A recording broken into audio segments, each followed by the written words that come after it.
Buongiorno ragazze, buongiorno ragazzi, bentornati sul canale.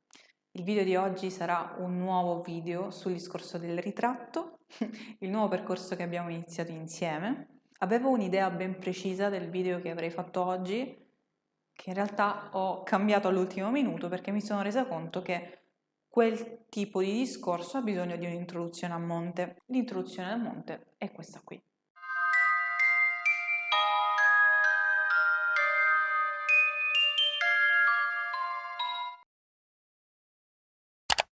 Bentornati ragazzi, è sempre un piacere parlare con voi e benvenuti a tutti quelli che sono salpati a bordo nell'ultimo mese, siete tantissimi e spero davvero che in questo canale troviate delle risposte sulla pittura che stavate cercando.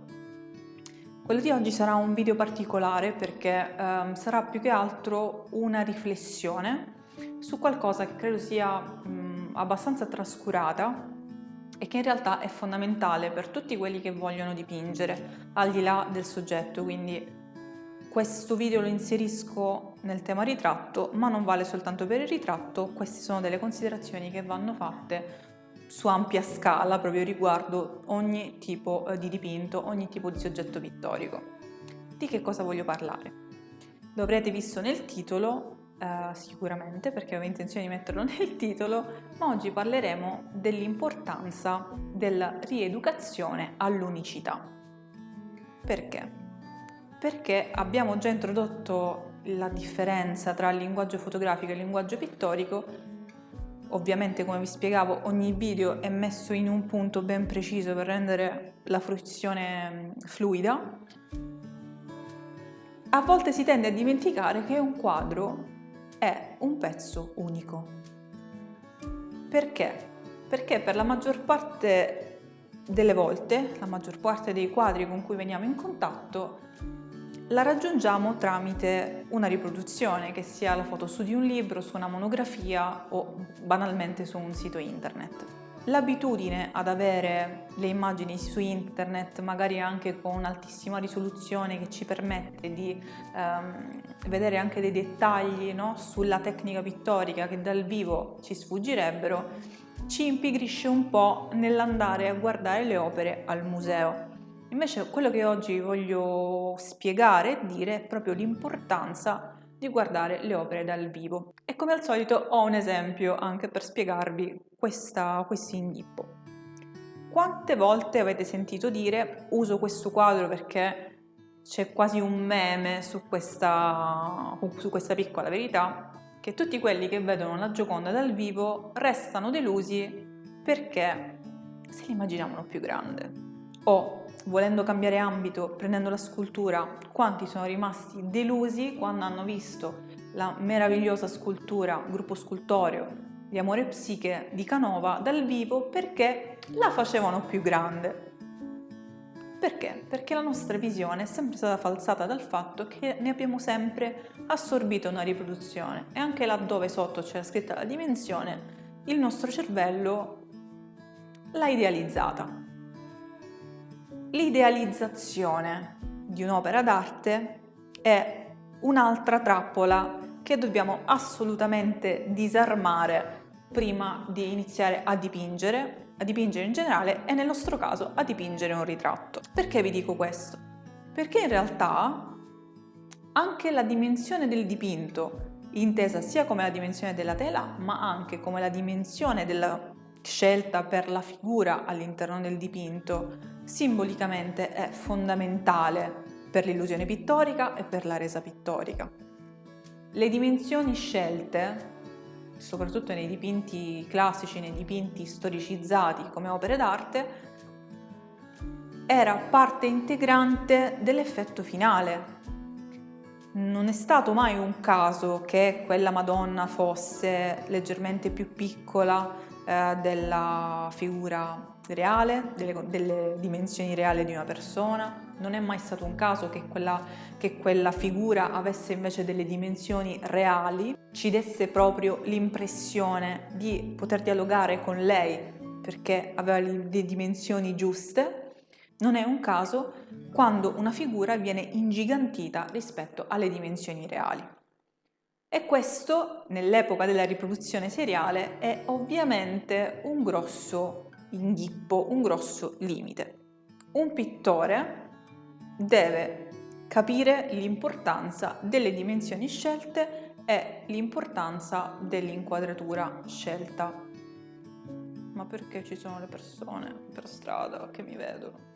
Sebbene un quadro possa essere fotografato e stampato, voi non state creando delle illustrazioni, diciamo, voi state creando dei dipinti su tela che, per quanto la stampa ne possa essere riproducibile, quindi per quanto l'immagine, il soggetto possa essere riproducibile, in realtà state creando dei pezzi unici.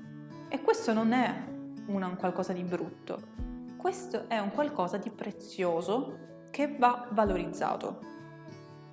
E questa è una cosa che soltanto le arti tradizionali ti regalano.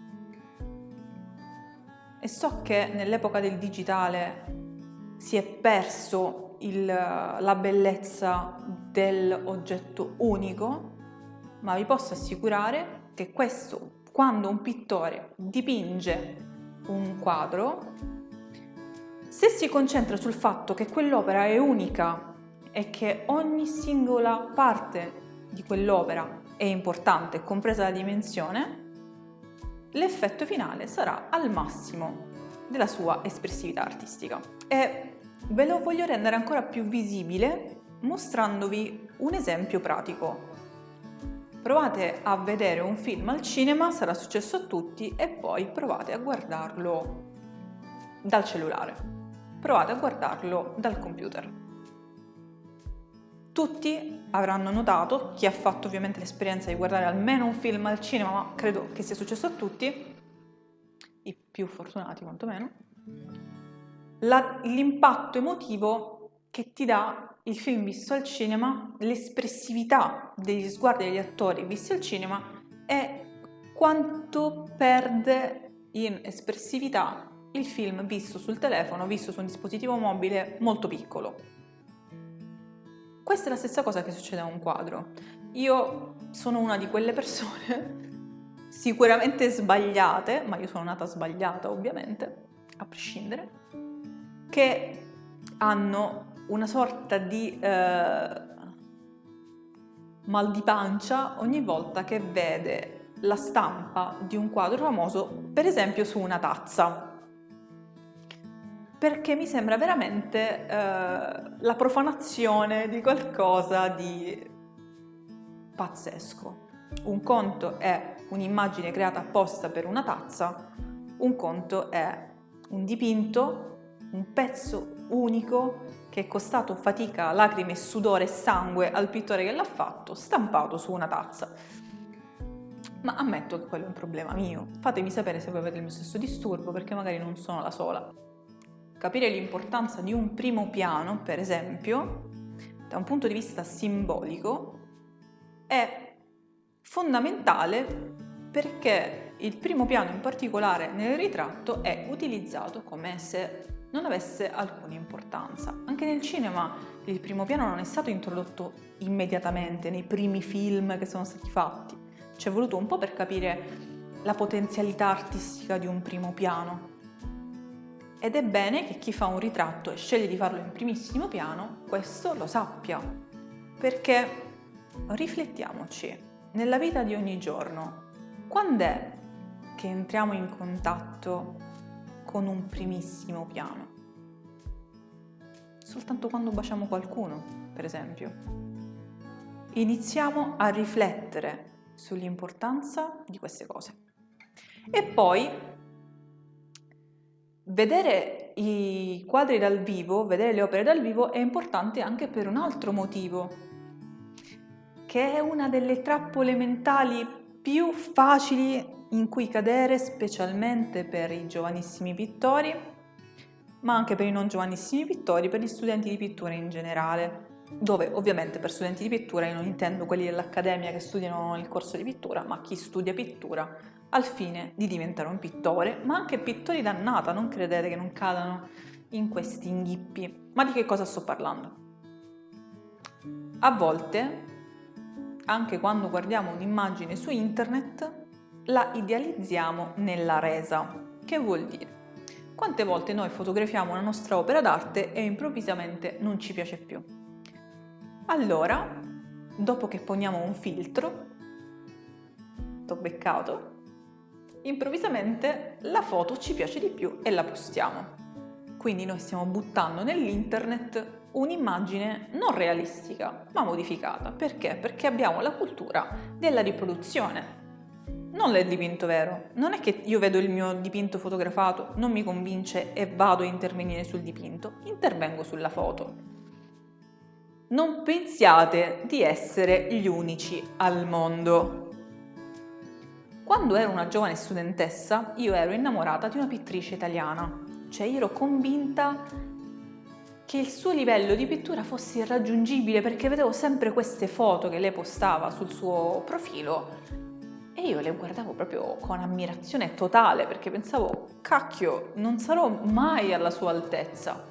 E questa reazione che avevo io sono sicura che l'abbiate tutti voi per qualcuno. Accadde uno sventurato giorno, forse un fortunato giorno, che mi ritrovai davanti al manifesto che questa pittrice aveva in mostra delle sue opere a Catania.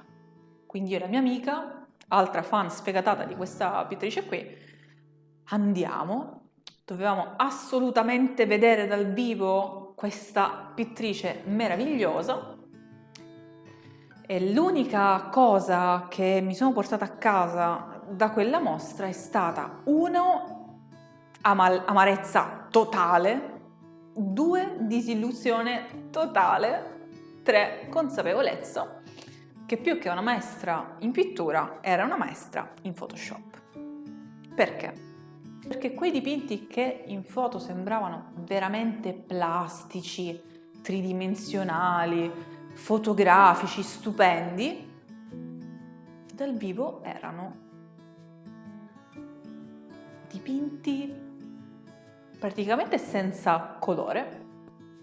Già un pittore che dipinge senza colore, cioè che proprio si vedeva la trama della tela sotto, si vedeva il disegno sotto, il tracciato del disegno sotto, le figure sembravano ritagliate e poi appiccicate, nel senso, sapete quando uno non riesce a creare la sfumatura del contorno di qualcosa che sembra con quell'effetto strano ritagliato, tutto così. Io mi sono detta, per anni ho cercato di inseguire la resa pittorica di una pittrice che non esiste e chissà quanti di voi si lasciano ingannare da questo tipo di pittori. Questa è una cosa che proprio vi dico da amica, da sorella. Non lasciatevi ingannare dalle foto dei quadri. Prima di buttare il pennello alla finestra, prima di appendere la tavolozza al chiodo, assicuratevi che quel tipo di pittura che voi state idealizzando combaci poi con la pittura reale dell'artista che tanto vi piace. Artisti che dal vivo sono veramente incredibili e che vi consiglio di seguire, di vedere, sono per esempio Roberto Ferri. Roberto Ferri in Italia è uno di quei pittori che veramente è un maestro e c'è veramente solo da imparare nell'andare a vedere una sua mostra. Cercatevi la chiesa, il museo, la galleria più vicina a casa vostra che ha le sue opere, per esempio se siete siciliani. Andate a Noto, alla cattedrale di Noto c'è tutta la Via Crucis dipinta da Roberto Ferri. Andate dal vivo e studiate gli incarnati di Roberto Ferri perché dal vivo, se avete capacità di lettura del colore, potete scrivervi fior di appunti. Potete veramente studiare l'incarnato di Roberto Ferri dal vivo. Nicola Samuri, Nicola Verlato, Agostino Arrivabene, Fulvio Di Piazza, Andrea Di Marco, Francesco De Grandi, tantissimi pittori, Silvio Porzionato, ce ne sono tantissimi pittori contemporanei che vale la pena di andare a vedere dal vivo e studiare dal vivo. Quindi alzate le chiappe dalle vostre sedie e andate al museo. Non deve essere per forza il Vaticano, deve essere un qualunque museo, perché in qualunque museo c'è almeno qualche opera d'arte decente. Quindi ricapitoliamo, stiamo parlando di musei / gallerie o atelier di artisti quotati. Non stiamo parlando delle mostre di paese in cui viene esposta qualunque cosa, stiamo parlando di artisti. Dovete avere anche la capacità di giudizio di riconoscere un artista valido da un dilettante che espone, e questa non è una cosa snob che sto dicendo, qua stiamo parlando di studio, di cose importanti, non di gusti personali, perché magari una persona che si diletta è anche bravissimo, chi può dirlo? Ma se tu vuoi studiare pittura, quindi vuoi capire i meccanismi che stanno dietro la pittura professionale, devi andare al museo, devi andare alla galleria. Se siete siciliani, vabbè, a parte a Palermo c'è il fior di arte contemporanea, ma per esempio se siete di Catania e vi piace l'arte figurativa, dovete assolutamente andare al MAX di Catania, che è il museo di arte contemporanea che c'è in via Crociferi, perché lì trovate la crème della crème e vi consiglio di andare a vederlo. Detto questo, io spero che questo video vi sia stato utile e che vi abbia fatto riflettere, vi abbia un attimino tranquillizzati, perché veramente, specialmente con gli studenti, molti di loro hanno questa idealizzazione della pittura degli altri. La pittura non si guarda su Instagram, perché su Instagram con un filtro, con Photoshop, con qualunque cosa si sistema tutto. Tutti sono bravissimi su Instagram. L'opera pittorica, ma anche l'opera scultorea, io mi sto soffermando sulla pittura in questo momento perché è quello che ci interessa, va assolutamente guardata dal vivo, senza sconti. Fermo perché ho bisogno di te, proprio di te. Io vorrei capire se vi piace l'idea, come è stato per il ciclo sul paesaggio, che tutti i video che escono siano sul ritratto in questo caso, oppure volete anche delle pause nel mezzo perché vi piace la varietà.